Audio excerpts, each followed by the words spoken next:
Jom sama-sama kami. Caranya mudah. Hanya klik join button. Terima kasih. Saya boleh tanya tentang bagaimana baiknya dia ni, bagaimana dia kata bukan sebab kami yang baik Ustazah. Sebab betapa hebatnya ibu bapa kami, ibu kami mendidik kami. Mendidik saya. Ni dia ustaz cerita pasal tak cerita pasal mak ayah Ustazah, isteri dia. Dia kata, Ustazah, mak saya orang kampung biasa. Adik-beradik ramai 10 orang. Lebih kurang 8 ke 10 orang. Tetapi kami daripada kecil membesar dengan melihat mak saya sentiasa dengan Al-Quran. Ayah penoreh getah je, orang biasa, orang kampung. Tapi mak ni kan sibuk uruskan anak, 8 ke 10 orang, tak silap saya 10 orang. Tapi seolahnya saya membesar melihat mak saya waktu rehatnya mesti Al-Quran. Bahkan dia boleh khatam Al-Quran sebulan 2 kali. Kadang-kadang sebulan 3 kali. 10 hari khatam, 10 hari khatam. Bahkan kalau kami baca Al-Quran dalam rumah, dia duduk kat dapur, dia tengah masak, dia boleh tegur mana-mana ayat. Bukan orang tua zaman dahulu kala ni, orang tua macam kita ni, zaman sekarang ni. Yang mungkin kita kata dah dia tak ada kerja lain, dia tak sibuk. Dia sama macam kita, sibuk, anak ramai.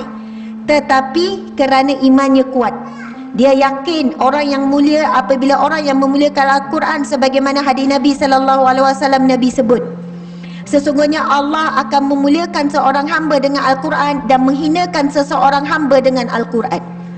Jadi orang yang kurang baca Al-Quran, lain lagi tinggalkan Al-Quran, itu manusia yang hina walaupun dia dipandang mulia oleh manusia. Walaupun ada pangkat yang tinggi, ada harta yang banyak, ada kedudukan, pemimpin yang hebat dan sebagainya. Tetapi kalau dia jauh dengan Al-Quran, dia adalah manusia yang hina. Tapi walaupun dia tak ada apa-apa, tapi dia mulia, dia jaga hubungan dengan Al-Quran, itulah manusia yang dimuliakan oleh Allah Subhanahu Wa Taala. Golongan VIP di dunia, VIP di akhirat. Ini VIP yang sebenar. Tapi tak adalah kemuliaan pada pandangan manusia, Masya Allah.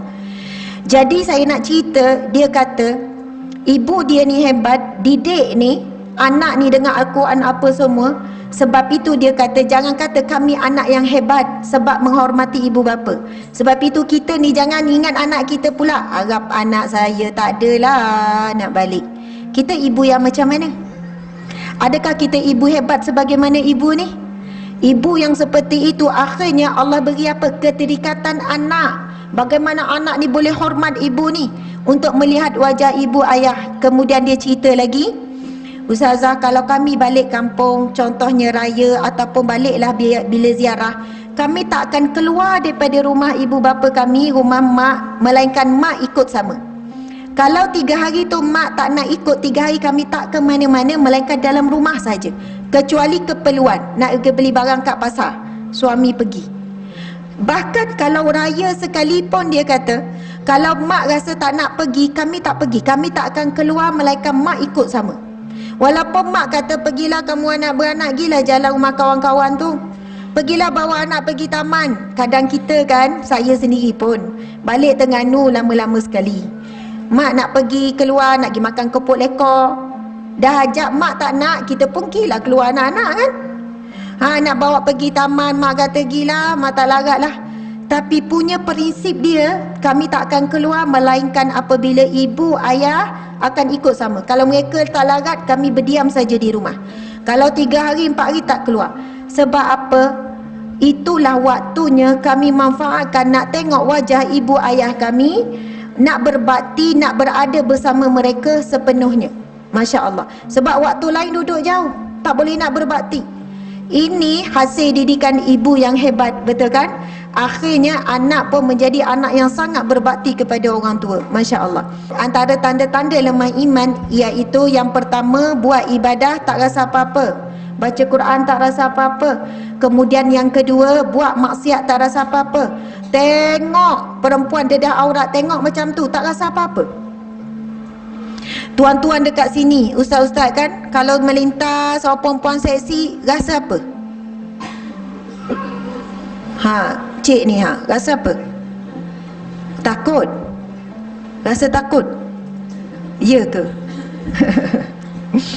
Subhanallah, kalau rasa takut.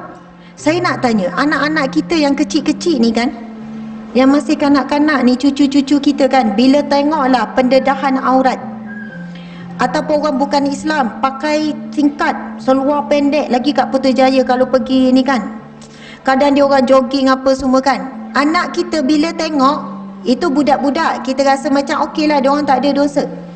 Dia orang tengok dengan pandangan biasa ataupun pandangan yang macam rasa bukan nak kata jijik, rasa macam mana, rasa malu. Ataupun dia orang tengok macam biasa, ataupun dia orang tengok, dia orang melarikan pandangan. Kita boleh tengok pada anak kita, saya nak sebut tu, ia adalah cerminan diri kita sebagai ibu ayah. Saya bimbang kalau saya tengok anak saya, dia tengok selamba macam tak rasa apa-apa. Sebab apa? Anak-anak acuan kita.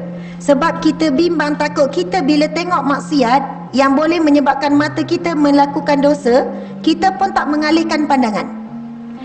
Kalau orang lelaki contoh ya, macam Encik ni kuat iman ni insya-Allah, bila tengok je perempuan ada dedah aurat contoh, terus mengalihkan pandangan, terus rasa berdosa.